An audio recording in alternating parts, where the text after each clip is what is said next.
The views and opinions expressed by guests on the TWBC podcast are solely those of the guest and do not necessarily reflect the views of, nor constitute an endorsement by the host, TWBC, or the advertisers. National championships, Confederation championships, World championships, major professional events. For over 3 decades, he has been there for many of the sport's greatest moments. And now he brings you even closer to the movers and shakers in the world of high-echelon tournament water skiing. From the founder and creator of the Water Ski Broadcasting Company comes the TWBC Podcast. And now here's your host, Tony Lightfoot. Well, greetings one and all, with salutations, and a happy new year to those of you that have made it past 2021. I'm sure the festive season was kind to you and those that you love, and welcome once again to the TWBC podcast. I am the aforementioned Tony Lightfoot. And we open up season 2 of the TWBC podcast with a rather special guest from the world of professional football. Many years a kicker for the Philadelphia Eagles and kicked for the San Francisco 49ers. Many times selected to represent the conference in the Pro Bowl, the NFC conference, of course, with the Philadelphia Eagles. And ever since he retired from the game of professional football in the NFL, he has taken to water ski slalom like a duck to water. He is none other than David Akers. How are you doing today, sir? I'm doing great, Tony. Thanks for having me on. Good. Glad to have you on. And this is the first time that I've ever had the privilege of interviewing an athlete from one of the major pro sports. Okay, so go easy on me on this one. You've excelled in professional sports so far as football is concerned. I mean, you're a place kicker.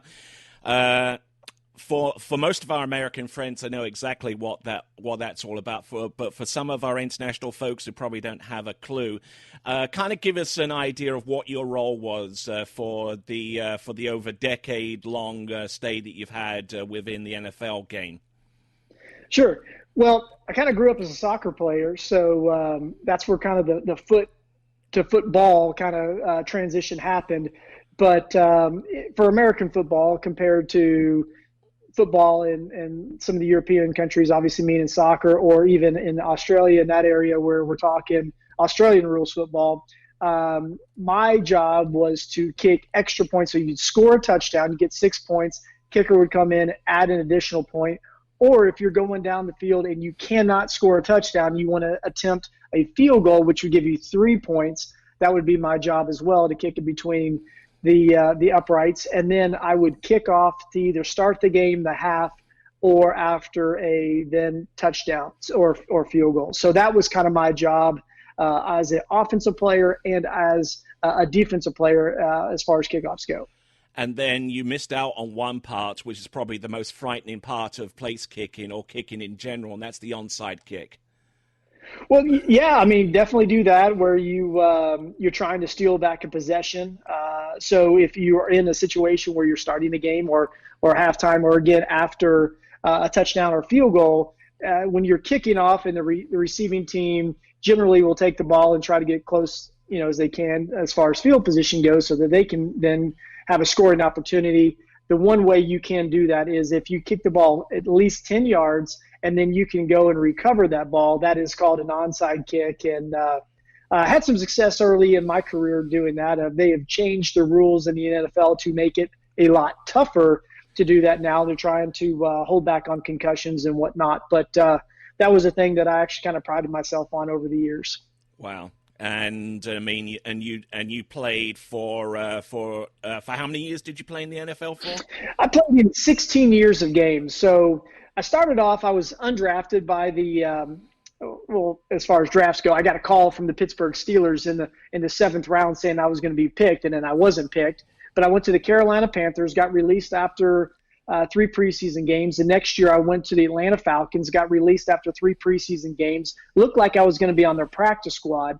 The Redskins at the time, or now the Washington football team, or whatever now the new name is, I guess they're going to come out February 2nd and tell us what that new name is. And so I had an opportunity to go on their practice squad. So I went there in 1998, was activated 3 weeks later, played 1 game. My first kickoff in the NFL went 90 yards for a touchdown. You can just hear Chris Berman say, Steve Richard catches it at 10. He hits it up the middle. He cuts out to the right, and he could go. Only the kicker to beat.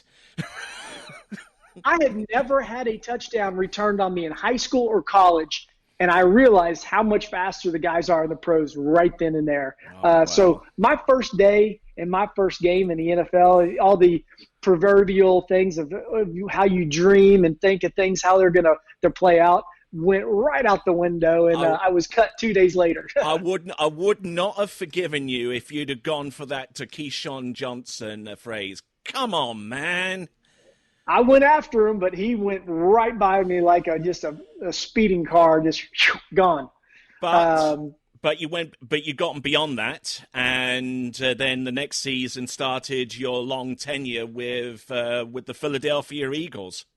Correct. I spent 12 years with the Eagles, and then I went to San Francisco after the lockout and went there for 2 years, and then finished up in Detroit. So I have 16 years of actual regular season games, 15 years of credited seasons where he played 6 games or more.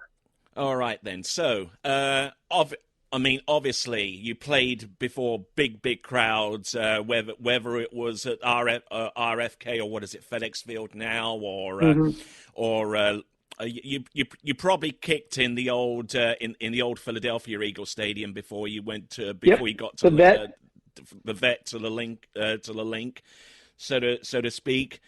I mean, what was it like having the pressure to perform in front of 60,000 people, especially when it was your performance, like within the dying few seconds, that could have been the difference between a W or an L?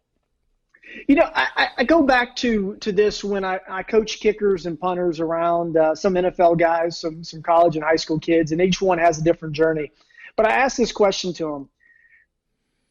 Would you like your team to kind of stall out so that you can go out and make the last second kick, or do you want them to score the touchdown? If the answer is they want them to score, I'm like, are you sure you're in the right position?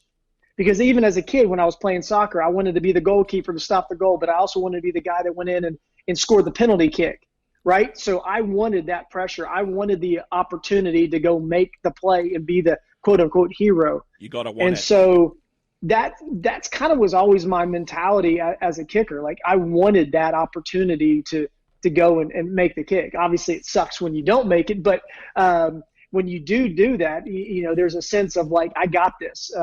You can trust me, and I'll do it. There's a difference of having that kind of mentality and confidence, and then also getting that. And sometimes I'll even say this: you have to kind of fake it till you honestly believe it, and you get others to believe it as well. Fake it until you make it, I guess. Yeah, to a degree. But all that being said, I truly wanted to be that guy, and I think that's the difference between guys that truly do last for a long time. They want that pressure. They want to be able to go out and do that. And I think if you ask some of the pro skiers at the highest level, if they know they have to get a half buoy or something more than the other guy, they're like, okay, I got it. Let me just go out and run this thing right now. You know, I don't think it's like, oh man, I can't do that. No, it's a mentality of, I've got it and I know I can do it, and let's go accomplish this. And I'm guessing that the best kickers are certainly up top, mentally, cerebrally going into the kick. You know, if the opposing team has at least 1 or 2 timeouts remaining, they quote unquote ice the kicker. Did that ever affect you at all? Because I'm sure there was at least a couple of instances where where just as you're about to make contact with the ball, timeout. Sure, yeah. I mean, guys have done it over my career, and several times. I think only one time they could say it actually where I missed it when they when they had a timeout. I think for the most part, most guys end up making the kicks. And I think now coaches are trying to do the opposite, where the players think they're going to call a timeout. Now they don't call a timeout. So you don't, always kind of messing with their head. And basically when I'd walk up to the line of scrimmage, if the referee blew the whistle to start the play clock, I would go through my progression, be ready, find my target line, tell the holder I'm ready. The holder tells the snapper, boom, if the ball's down, I kick it. If not, it's a timeout. Okay, I'll walk away, face the other uprights. The other uprights look way further away when you turn and look at them. Kind of some kicks on air, looking at that, kind of envisioning that kick going through. Referee blows the whistle. Okay, play clock starting again. I'll walk back up to the line, start that process all over again as if I was just getting onto the field for the first time.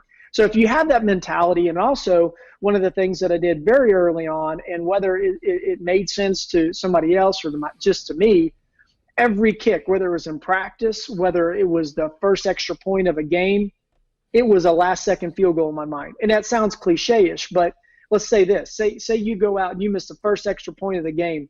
Mm-hmm. So it's 6-0. Team comes up and scores. Now it's 6-6. They kick an extra point. You lose the game because you missed the first extra point of the game. It's really no difference in the outcome as missing a last-second field goal. And even if you've gone 4 or 5 kicks in the game and made them, and you miss the last one, it's still, you're only good as your last kick, and you have to continue to make that next kick. So if you make it, great. If you miss it, it is what it is. Move on to the next one. It's always got to be that next kick. And I'm guessing that even extends down to the kickoff as well, because, like, say if you're kicking into the wind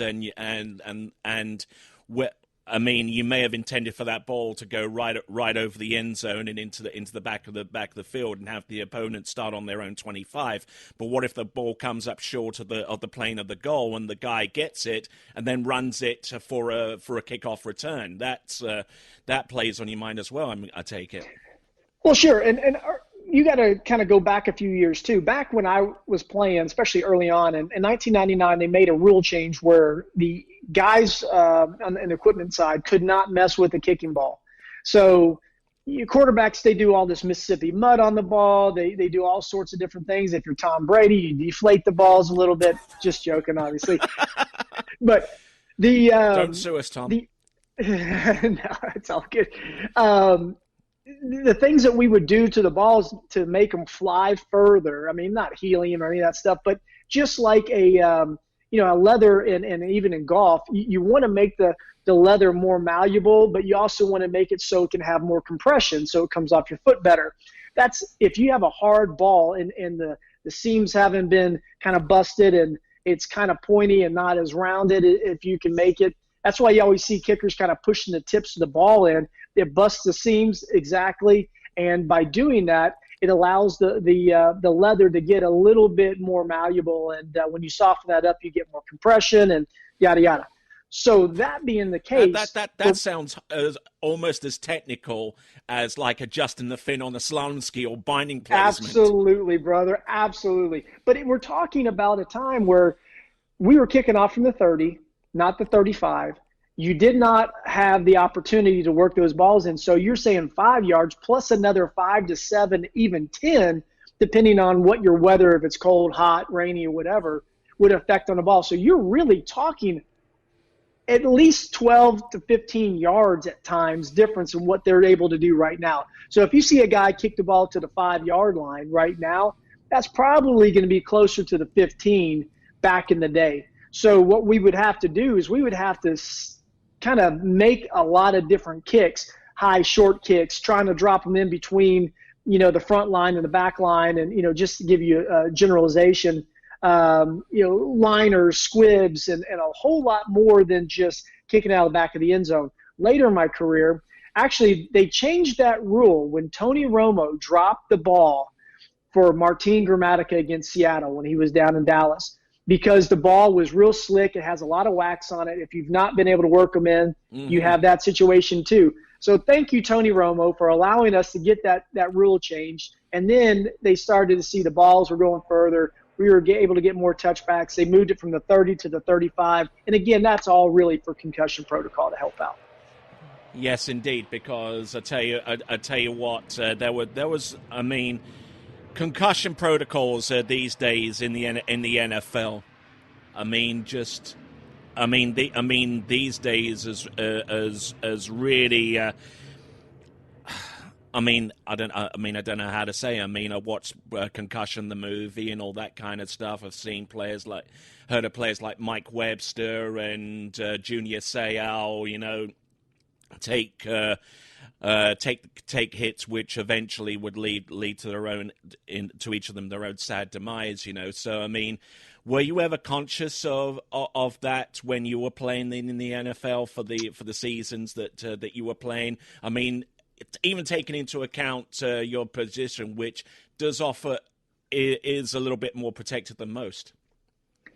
Well, even that, Tony, I had 34 single tackles as a kicker. And, that being the case, you're getting hit, you're getting blown up at times, especially on big returns in the day. But obviously we're not banging, each in and every play. That's I've never professed on that. Obviously, concussion's a huge situation. I have a son who's a punter and a kicker, and I've got another son who's younger who plays more of cornerback. So that's something that obviously is there. But I got to tell you, as a soccer player, as a goalkeeper, we would get damaged. My daughter had 2 concussions as a goalkeeper in soccer herself, and obviously, when you see your wrecks out there on the slalom course, whether you're talking running 6 buoys or the craziness of the people that are jumping and doing the flips on tricks, and it's going to be out there regardless. One of the nastiest wrecks I've seen in the near since we've been talking, I guess this year would have been Whitney McClintock Reenies. That was just horrific, and we can talk about some of the crazy jumps that guys have done, shattering pelvises, and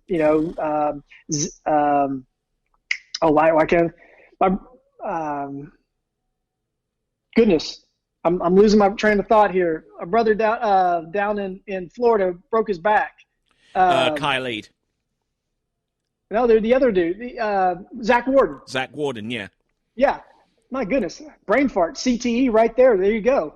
But when you start talking about an extreme sport, or you're talking about football in general, there's going to be a lot of correlation between the injuries that take place on the field or in the water. And the one thing I will say that I see and probably needs to be addressed, a little bit, because I have some friends that got involved with the Malibu Open who were kind of brought over from football and then into this, and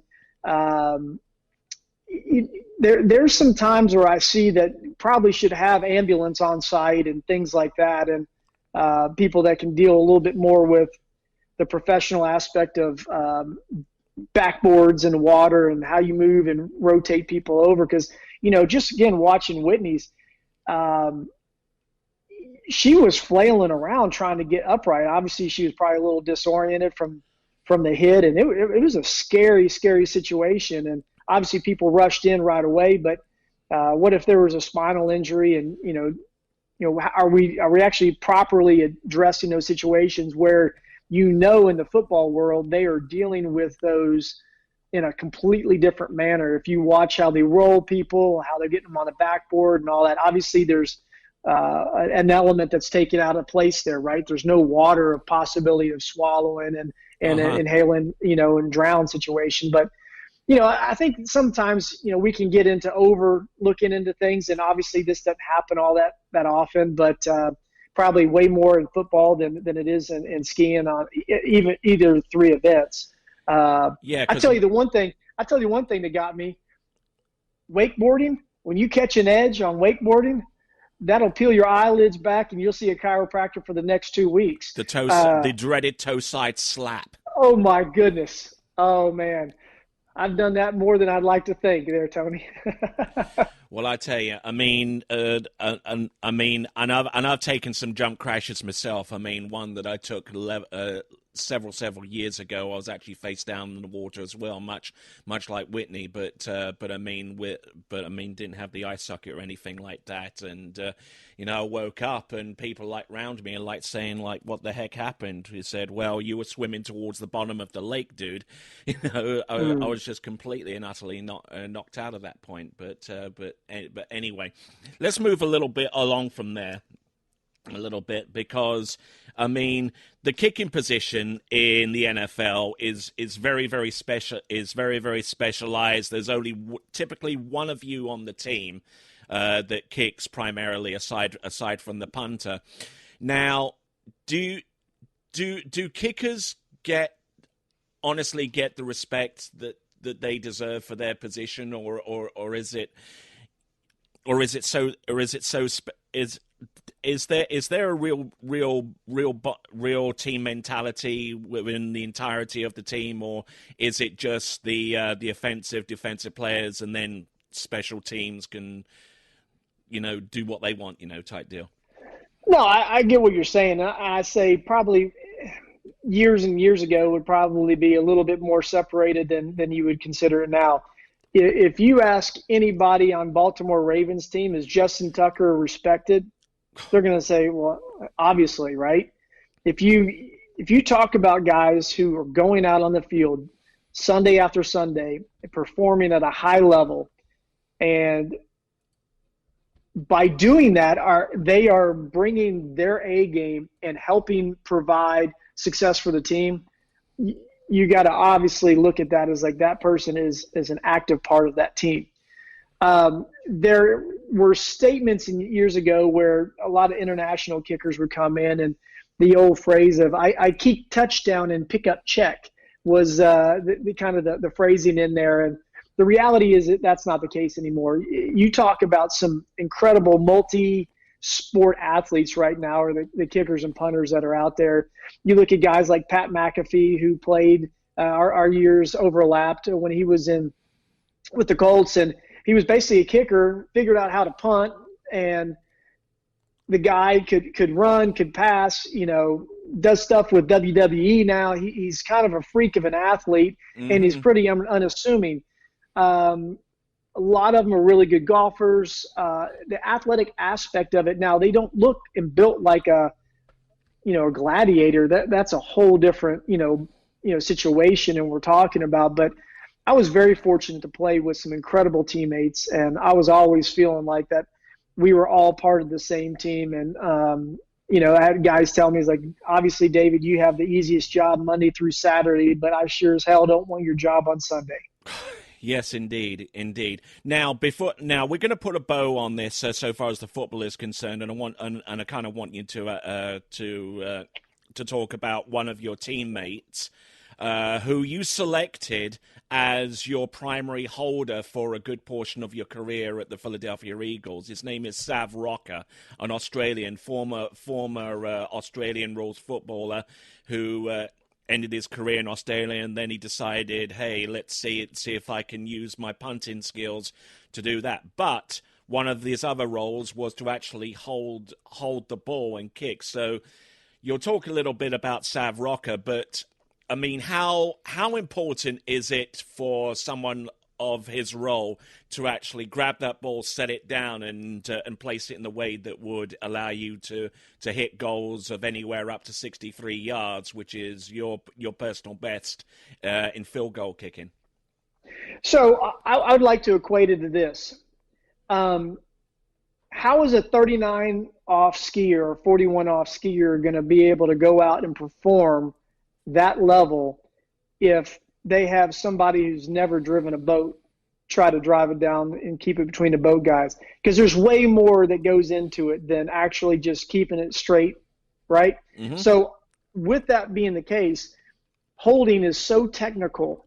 And the thing about Sav is this: he came over, he played 15 years of Australian rules football, came over at 33, was the oldest rookie in the NFL at 33 years old. And he came in, he had a very strong leg, big old bloke too. He was, I think, like almost 6'7", 260 pounds. I mean, he's a big old dude. He could have played tight end. Almost had his hand on the line as a tackle. But a great guy. But what he had to do, obviously, was to learn how to hold. And, he almost went to the Olympics, in track and field. So that all coming together, I was like, okay, well, we'll work on this. but he truly wanted to be great at it. And he put the time and effort in to learn the nuances about it, because kind of the same thing is true when you get a punt, and what he does with Australian rules, you can manipulate the ball. Same thing's true with holding, and a little less lean, a little more lean. This is what's going to do with the wind here or there. And we have to kind of get on those same pages. And he did a very good job of taking it seriously, understanding that it's going to be my butt that's going to be on the line, right? Because of his abilities. And that's what a true team works. And that's kind of a driver and skier's relationship as well. And they have to be able to work together. And ultimately, you're not trying to do anything that's crazy. You're just trying to be consistent with each other as the holder and the kicker come together, so each person can trust each other. And that's ultimately what happened with me. And I had a great relationship with Sav, and the only difference is he's about a foot taller than me. Yes, and I mean, looking on your performance record within the NFL, there was actually a couple of instances in the 2007 season where in the same game he actually bobbled a couple of snaps, and that ultimately affected your ability to kick those field goals. So I mean, after the second one, I mean, what was that conversation like? Between you and Sav after those two bobbled holds. Shoot, I don't even remember which ones you're talking about, but I can say it was against the New York Jets. Are you sure it was Sav? It was. Sure Sav. It was. You Sav. sure it was? You sure it was Sav, not Dirk Johnson? No, it was Sav. Because that happened the year before in a preseason game with Dirk. But anytime we have a situation where with a holding, line blocking, the first thing you got to do is say, hey guys, are we doing the best we can here? We're all human. We're all trying to do our best. And sometimes, things happen and you just kind of go on. And I think ultimately if somebody was trying to mess you up, there would be animosity in there. But when you're talking about people that are going out to do the best that they can to give you the support that you need, I mean, I've never gotten mad at those guys on it. Ultimately, the NFL is this. If you don't perform, you're not going to be there long. The NFL stands for not for long. So if you can perform for a long while, then, you'll be there. And there's a reason for that, because yes, they're going to make mistakes. You just can't make them back to back, and you really can't do it in a way that it's consistent. You got to fix it. You got to fix it now and move on. Yeah, because I mean, there are situations, and I think this happens pretty much with every kicker. They get into a bit of a rut. Sometimes they just don't have the distance, they don't have the carry or the accuracy. And then they find out that next Tuesday there are 3 or 4 or 5 people that they've never seen before competing for your job, right? It's part of the business. That's how it's how I got my job in Washington, and then it's how I lost my job ultimately, down the road. And it's just part of life. It truly is. And it's a little different of a business, than most, where you have to understand there's a short list on everybody's board of who they know they've brought in before, who they really like, and say, okay, if Akers messes up or he gets injured, these are the first 3 guys we're going to do. Maybe a couple of them are rookies, or a couple of them are seasoned veterans, and we're going to bring them in, and boom, we're going to go at it. And it is what it is. I've got friends that have come in and worked out for my job, and I've done the same thing for them. And ultimately have taken jobs, and other guys, their contracts are up, and then I end up getting the opportunity to go in and take that job and get paid more than they were getting paid. And it's weird, but that's just the NFL for you. All right, then. So we're going to talk about skiing now, because, I mean, you've been how long have you been skiing now? I mean, obviously since the end of your playing days of the NFL, because the way that players' contracts are structured, you can't afford to injure yourself in a non-footballing capacity, right?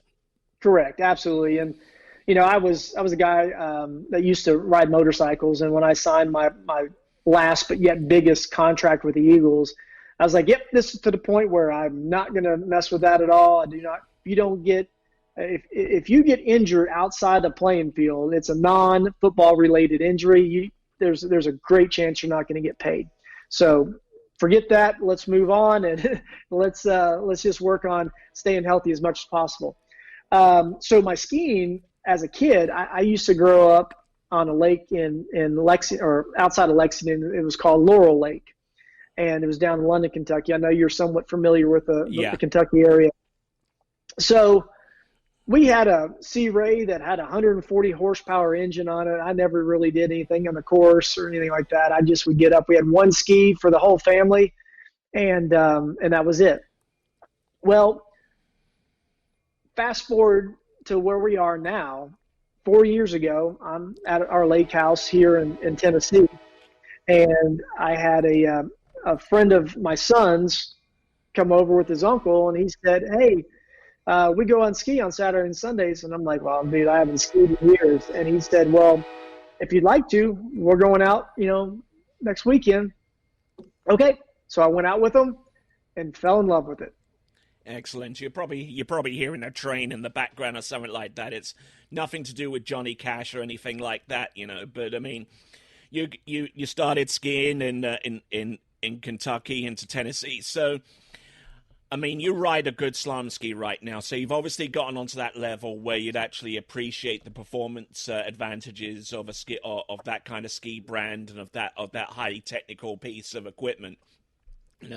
So to get you to that point, you would have needed some coaching, you would have needed some instruction. So when did you have that epiphany and said to yourself, "Okay, I've gotten as far as I can get working on my own, doing what I'm doing right now. I want to get to the point where I can run the slalom course, do that on deep short line, and go on from there." So when did that epiphany go, and who did you seek to help you along? All right, so this story kind of gets interesting in my opinion. Maybe hopefully some of your listeners think the same thing. I'm a competitor, right? Like I don't care if we're playing tiddlywinks. I want to win. I just always want to win, and I want to get better. And I feel like I've always been pretty athletic. Mm-hmm. Well, we started on this course, and I started kind of just at 30 miles an hour trying to ski, and I was very frustrated by it. I'm trying to, why can't I do this? Everything that I think that encompasses athleticism was probably the exact opposite of what I was doing on a ski that would be proper, right? And so I started, I was on Instagram, and I'm not even on it very much. I actually was kind of off all social media. I had over 100,000 followers on Twitter back in 2011, but then I started getting some death threats, so I canceled all that, and I really wasn't even on.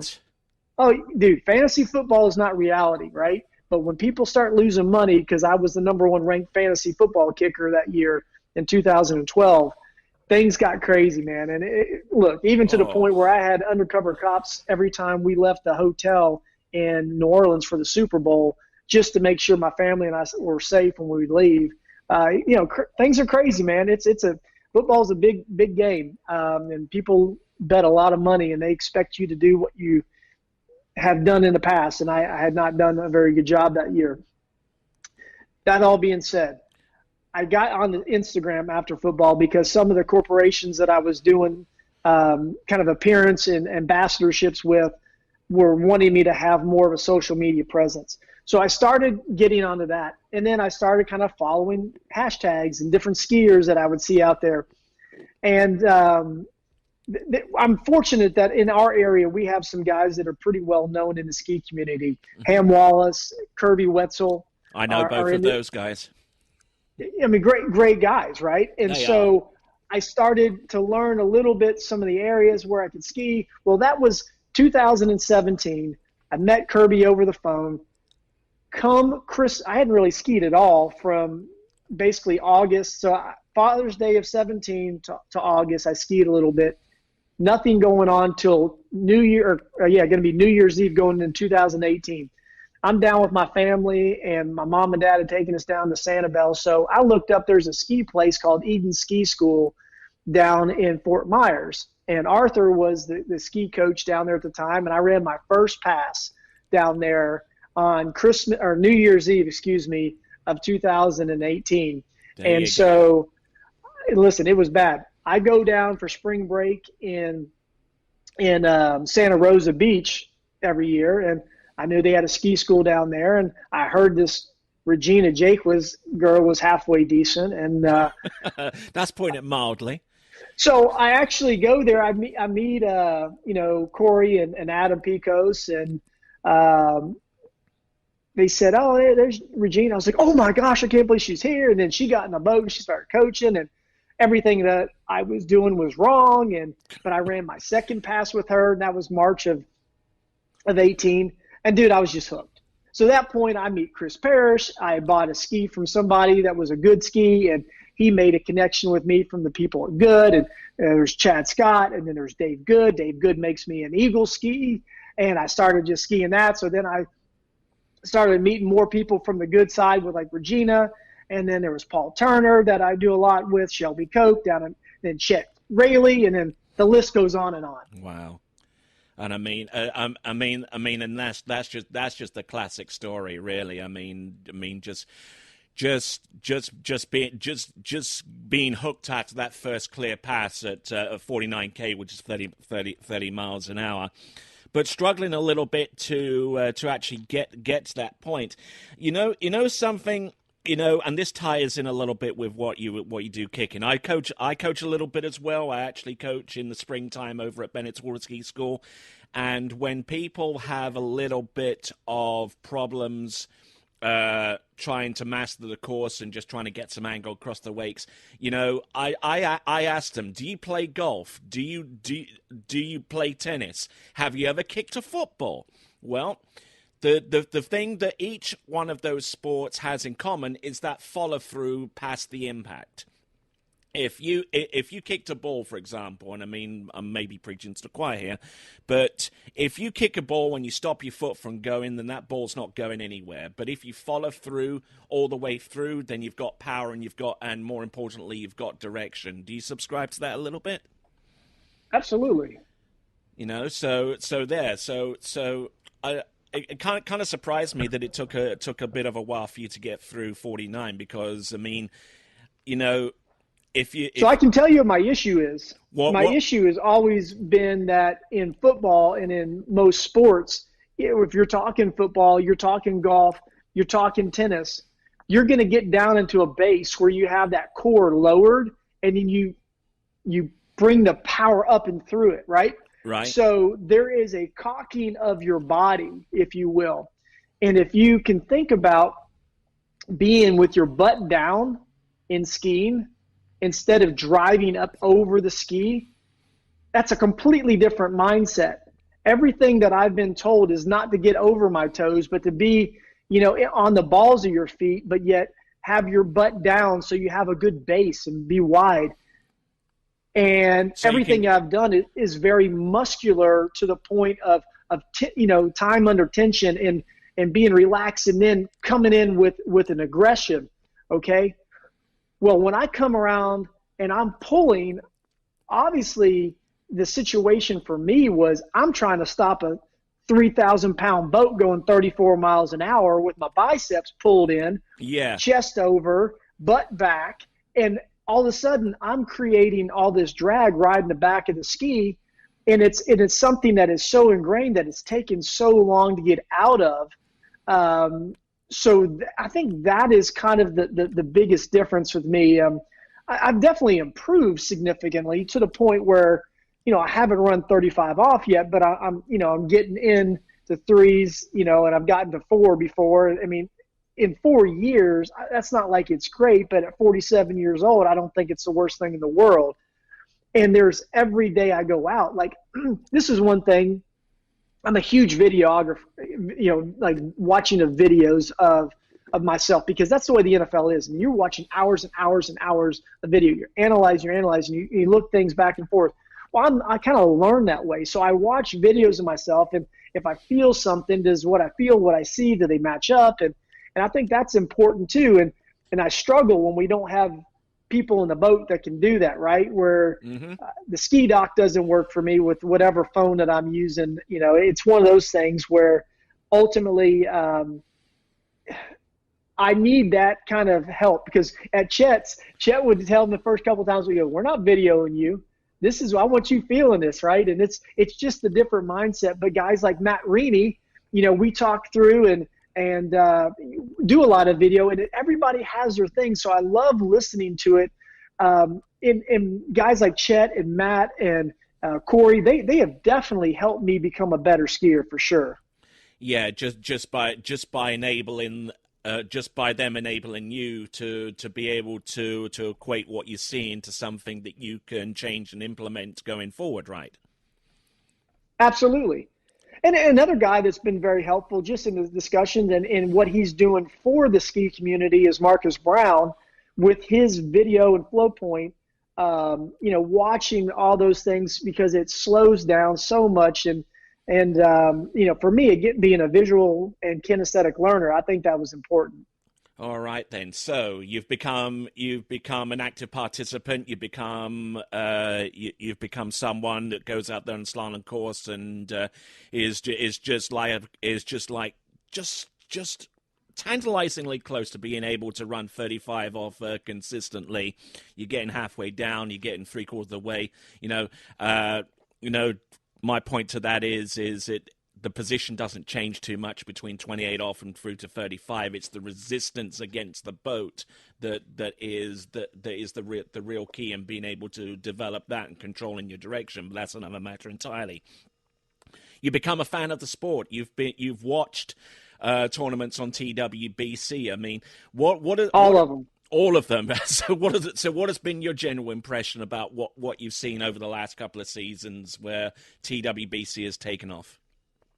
Well, it has, and I do appreciate what you do for the sport, Tony, and to make the opportunity for guys like myself that can watch them. And I will say this, and let me go into a little direction here where, and this is, I know in the beginning here you talk about opinions are opinions of your guests, not of yours.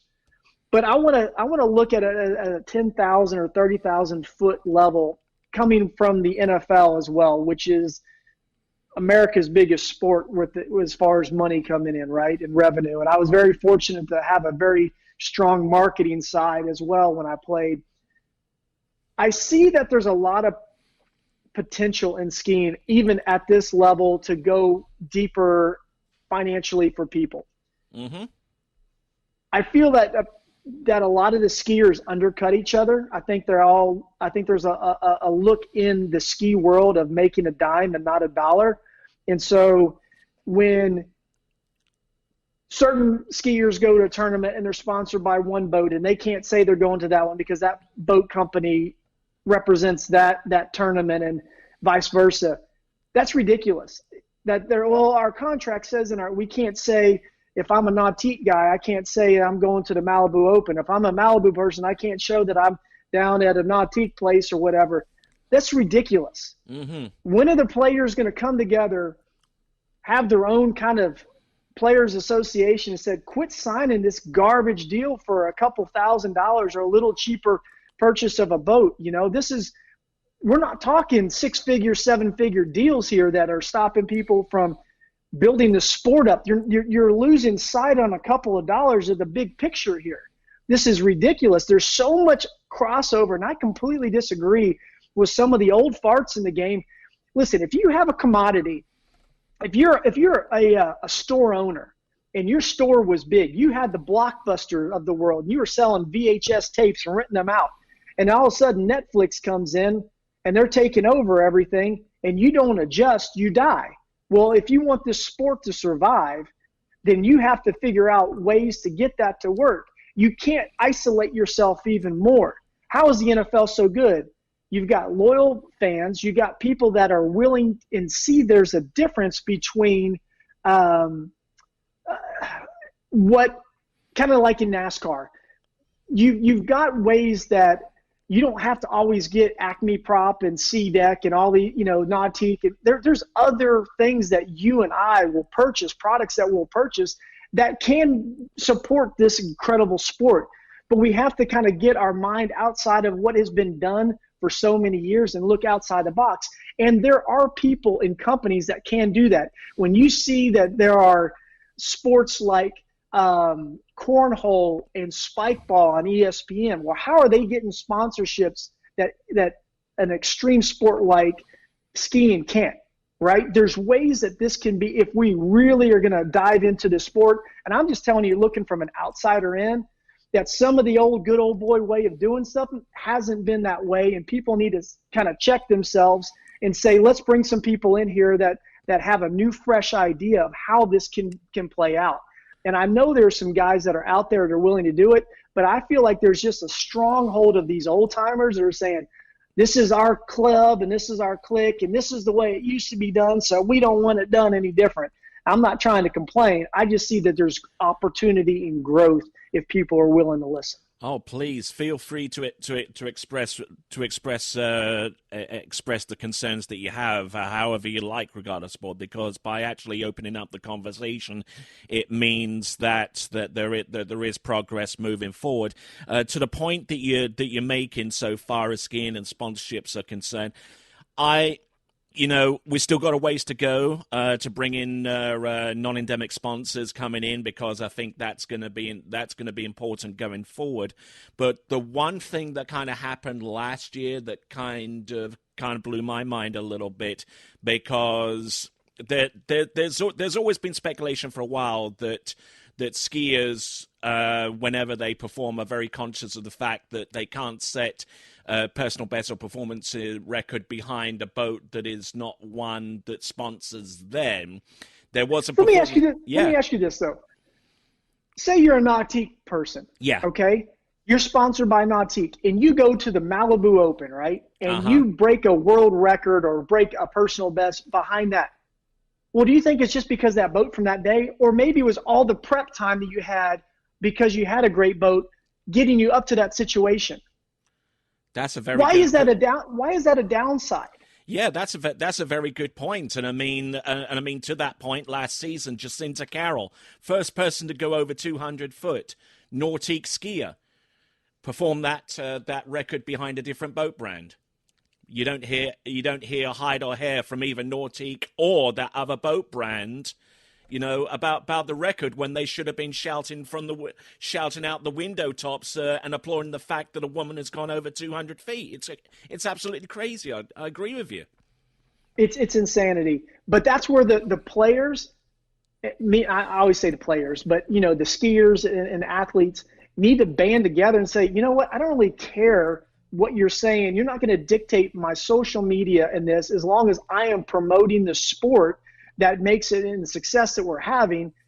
If they're not truly getting big financial dollars that can make truly a difference in their life, it really doesn't make sense that are like, okay, well, you can't say something about this because they're getting a couple, if you're talking $1,500, $1,600, $2,000, where it's 24 grand a year, that you got to kind of come together and say, look, if we band together, that is going to turn into real money, because we can look at ROIs with these companies, because we're starting to bring something where people are interested in looking. It's a product that can build.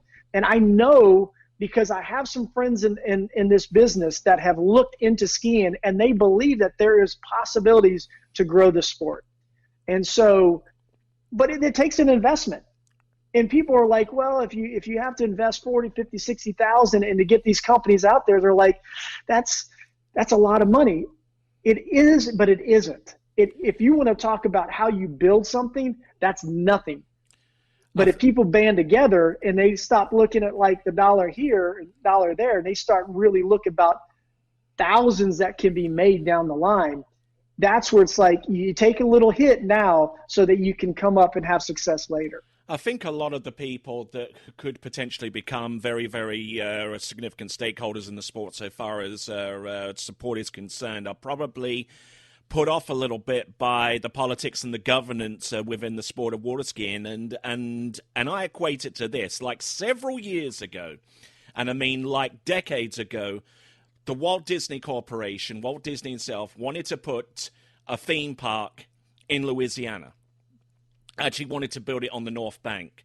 He was discouraged from doing so because of all the politics and the kickbacks that would have need to have been paid out to the local politicians and even at state level to make it done. So what happened? He took his business to Central Florida, and the rest is history. That kind of fear is seen. I suspect that kind of fear seems to resonate with those that want to support the sport on a huge level, but are afraid that the governors and the people within the sport would want to take their cut as well. Well, Tony, I think you're exactly right on a lot of this. Again, it has to be looked at what is best to grow a sport versus best individually at the moment. Because, again, everybody just seems to be undercutting each other to the point where there's not any real money in this to begin with, right? Very few people can do this, especially on the American side, where you can say this is their profession, right? I mean, they're professionals, but they have other jobs that provide the income where somebody is supporting them. There are some other ones that do stuff for their country, and that helps out in being able to train and do that. But when we're talking about how it used to be and the real money that was out there, that's money has not gone away. It's just gone into different avenues. Now, how do you get that back is up for debate, obviously. But what has been going on isn't working, obviously. So let's, you either adapt or die. And I think there needs to be some more adaptation. And I will say this, I know a lot of people that have started skiing that never had thought about it in the last few years. And if you talk to some of these people, and you probably know that I believe that the recreational ski sales are actually up. Yeah. And so why is it so hard to find a place to ski? Why is it so expensive? So they're like, oh, it's $1 million, well, so's golf's a very expensive game to play, right? Yeah. If you really start looking into snow skiing is very expensive to the point if you're going to go and be at a place and a lodge and, lift tickets and skis and all that. Even football's expensive, right? Well, I mean, to a degree, depending on how you want to get it and how you train and all that. But they make it more difficult each and every time. Like, I would love to do more tournaments. I'm probably never going to ski another tournament. I'm not going to do that safe sport nonsense. I'm not signing up to do that. So when I was giving money and I was paying for my whole family, even though all of us didn't ski, I still paid that family membership to be part of AWSA. I'm not going to be a part of that nonsense. It's not a true governing body that listens to both sides of people's – it's a he said, she said stuff. Again, goes back to the politics of all this nonsense. And so, look, I'm a father of a son and a father of a daughter. And I want each of them protected like any other father would want. But I think it's pretty it's just a CYA type of deal where if we're at a ski tournament and somebody down the road does something to a person that shouldn't, and then all of a sudden it's like, well, that 90-minute video. And look, I've coached high school football. I had to do 15 hours of video stuff as far as, running through these tests of how procedurally, how to deal with things. And this doesn't matter. That's not going to make a change in somebody's personality of how they deal with something. It's just not. I've been through these types of things. It's in their head. Something happens. It's not going to change it. So now you're saying for a sport that is struggling to get memberships to begin with, now you have to do this, or you can't go and ski in these tournaments. And I know there was a whole other situation with background checks and all that with judges and all that, but just to remain compliant with USOPC. Yes. So again, there aren't a plethora of people out there saying, look, I want to volunteer to do that. It's hard enough to do it. There weren't any tournaments even close to me this last year. So I don't know. I feel like we're making something way worse. Yeah, and I sincerely hope you do get the opportunity to actually ski more in tournaments, because by that measure, some some people will realize and have an epiphany and like say, hey, listen, what we've been doing up to this point isn't working. Let's do this. Let's get people into the sport. Let's get people skiing in tournaments. Let's get people who are fans of the sport supporting the sport, all that kind of stuff. I've played in 2 Super Bowls, 7 NFC championship games, played in front of millions of people on TV. And I got thrilled when I got a personal best in a tournament. Okay? So when we're doing that and you get your kids, and when I had my two younger kids ski in a tournament and they had success, it was a fun family event. But they're so few and far between to find, other than unless I guess you're down in Florida. But, you know, if we were talking about this earlier, I mean, there are some ski lakes and people said that they can't put these on. They don't want the liability issues, right? So yeah, we're getting into a point where lawyers are running everything about life in general instead of saying, you know, let's just go have fun and ski. You know, the reality is that probably a lot of times things aren't really happening out there. And I know where some of this goes, but again, there's got to be a way where people can have their day in court and really defend themselves too, if instead of just being attacked by public opinion and hearsay and he said, she said on a governance side, and then it's just laid out as law. And I don't think that's a fair thing to do at all. And I'm not trying to point to any certain situation. I'm just saying in general, you've got to have everybody's got to have their day in court if something truly did go down. All right then. Okay. Well, we're all went in on a real deep dive on that one, and of course on top of a lot of other subjects that we discussed here for nearly we just an hour. Want to ski, Tony. We just want to ski. Yeah, we do. Yeah, just let us ski. Let us ski. Let us ski. So anyway, this conversation has lasted for almost an hour, which makes this the longest podcast that we've done on TWBC. I tried to keep it down to a little less than half an hour, but I mean, you've been such an win an award? Maybe I'll send you a fruit basket. How about that? But anyway. How about teaching me how to get to 38 off, buddy? And then I can look at myself and say I'm a halfway decent skier at that point. Send me some video and I'll be more than happy to critique. All right, then. So it's lasted almost an hour, which is the longest. Now, I normally give my interviewees the opportunity to thank certain people, family, what have you. So with the remaining couple of minutes, I'm going to throw that opportunity to you, Mr. David Akers, former kicker for the Philadelphia Eagles. Well, first off, Tony, thanks for having me on here. I enjoyed spending the time talking with you. I love talking about water skiing and football, 2 passions of my life. But obviously, my wife's been great to me to allow me to get out and enjoy this new hobby of myself.